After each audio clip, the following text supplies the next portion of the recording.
Welcome to the Astrotherapy podcast. I am your host, Ciela Winter, and I am thrilled to dive deep into the inner realms of provocative thought while discovering an array of astrological and psychological insights to accompany us on this quest of self-inquiry. Hi.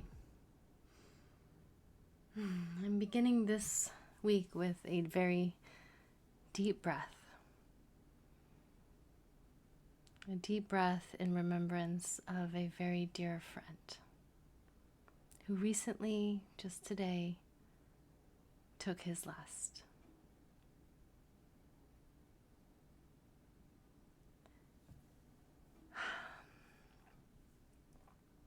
There's nothing like death to help us bring our attention and our awareness to life.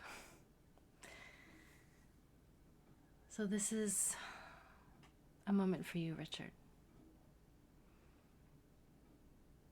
The question I'm pondering this week is playful?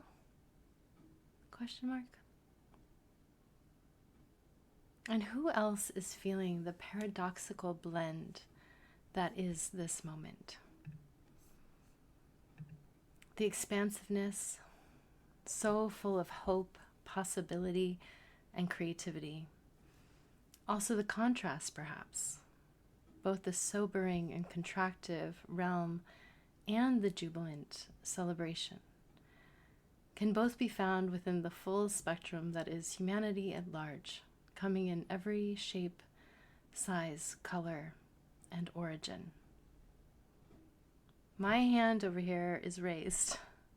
I'm here with each of you in this orbit, weaving in and out and through the tapestry of our shared experience. It is not always pleasant, and these AI days, not always real. However, it is still majestic and, at times, excruciating. So what does it mean to be human? I don't know the answer to this question beyond my exploration as one, but I love to chew on this question, especially when having the privilege of spending time with little ones. These new beings are so fresh and full of light, clear-minded and curious, and inspired by the simple and profound practice of play. Remember being enamored with the sound of crunch, or new colors, shapes, rolling balls on the floor, squishy stuffies, and books about animals that make sounds when you push their picture? Do you remember when every day was a new adventure? A new adventure of discovering yourself, learning how to move your body, encouraging new thoughts, and eventual sounds that led to the formation of your first words. All of this without any inhibition. And you may not remember these moments, but I invite you to imagine yourself in those formative early years as you are arriving into your body, your mind, and materializing your spirit into form. What an ecstatic experience. Nothing less than miraculous, truly. And that's one that happened over years, months, weeks, days, and minutes, and may still in this moment be happening on various levels. Our humanness is much like the astrological calendar, and we move similarly to how the planets move through time and space. Different parts of us birth, express, and die simultaneously, infusing and informing our human experience with lots of feelings and complex situations to unravel. In other words, you are a walking galaxy, a living paradox of the synchronic formation of life and the dissolution of self, cells, and cycles. As humans, we may very well be both old and new, sometimes new in the body and very old in our soul. At other times, we could be old in body and new in mind, especially if you are a perpetual student of life.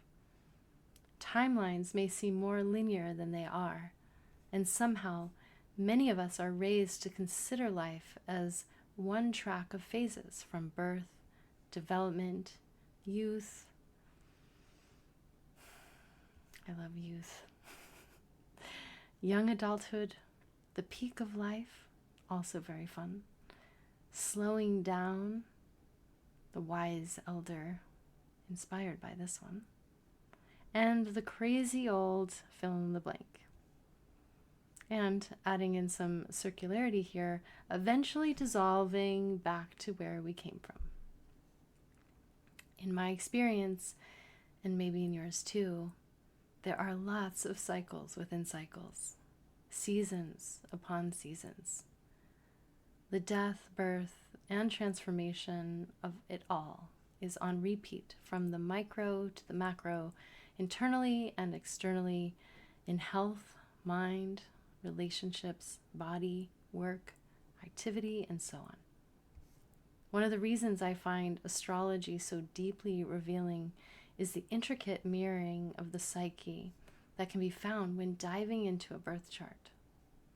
Initially, the view is from 30,000 feet, looking at the very tip of the iceberg itself. And that iceberg is of the self, right? The glacial part that we expose is just the beginning. And depending on the karma, the alchemy, and the timing, a reading can dive very deep within minutes, plunging below the surface or beginning slower, wading into the waters of inner knowing.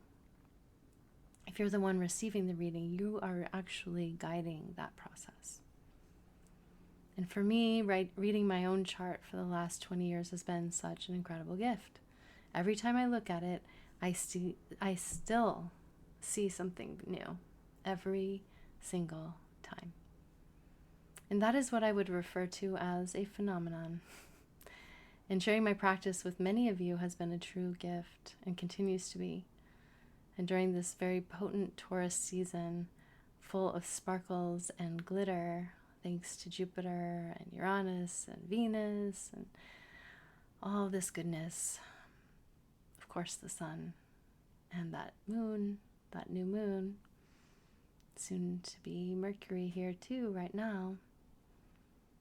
So within all of this, I feel a new inspiration emerge from within. An inspired recognition that several of you who've had readings with me have voiced your readiness to move to the next level of understanding this mirror. I look forward to answering this call. Until then, may you continue to explore the limitless terrain of your inner world with the curiosity and play of a child. And if that is out of the question, it may be time for a new answer. Just say. All my best to you, and please receive the peace of my heart that lives inside these words.